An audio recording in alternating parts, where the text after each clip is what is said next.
BJP बहुत पहले से जम्मू कश्मीर से 370 हटाने और राम मंदिर का मुद्दा उठाती आ रही है। बीजेपी के सत्ता में आने के बाद राम मंदिर भी बन गया और जम्मू कश्मीर से धारा 370 भी समाप्त हो गई।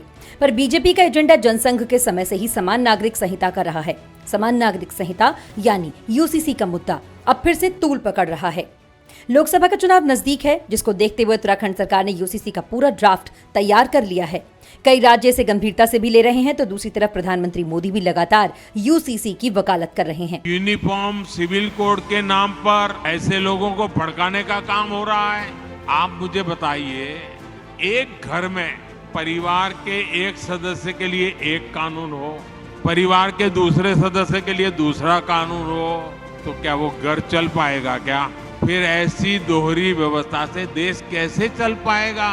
हमें याद रखना है कि भारत के संविधान में भी नागरिकों के समान अधिकार की बात कही गई है।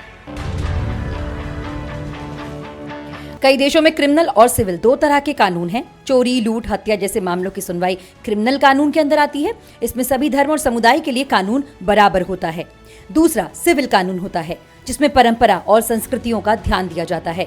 सिविल कानून में सजा के बदले मुआवजे या सुलह पर जोर होता है। जैसे मुस्लिम समाज से संबंधित शादी और संपत्ति के बंटवारे का मामला मुस्लिम पर्सनल लॉ के जरिए होता है। वहीं हिंदुओं की शादी हिंदू मैरिज एक्ट से होती है। ईसाई और सिख धर्म के लिए भी अलग अलग पर्सनल कानून हैं। बीजेपी सभी पर्सनल लॉ को खत्म करना चाहती है, साथ ही एक जैसा कानून बनाने की वकालत कर रही है, जिसमें सभी नागरिकों के लिए एक ही कानून हो। यूसीसी के ड्राफ्ट में कई सारे नियम हो सकते हैं, जिसमें शादी की उम्र, तलाक से जुड़े प्रोसीजर, मेंटेनेंस तय करने के आधार, तलाक के आधार से जुड़े नियम, गोद लेने का नियम, उत्तराधिकार का नियम, परिवार नियोजन से जुड़े नियम के साथ ही पति और पत्नियों की संख्या पर भी कानून बन सकता है।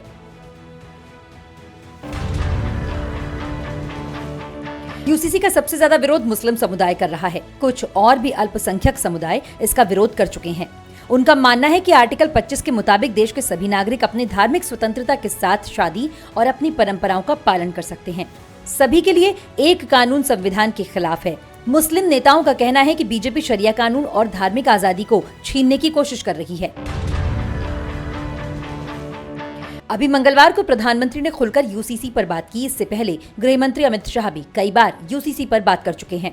अमित शाह ने एक बातचीत के दरमियान कहा था कि जब से बीजेपी बनी है, तब से यूनिफॉर्म सिविल कोड हमारा मुद्दा रहा है। इस कानून की वजह से ही श्यामा प्रसाद मुखर्जी ने मंत्री के पद से इस्तीफा दिया था और जनसंघ की स्थापना भी की थी।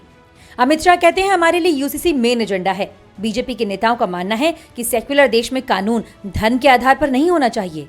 Bureau report, भारतश्री।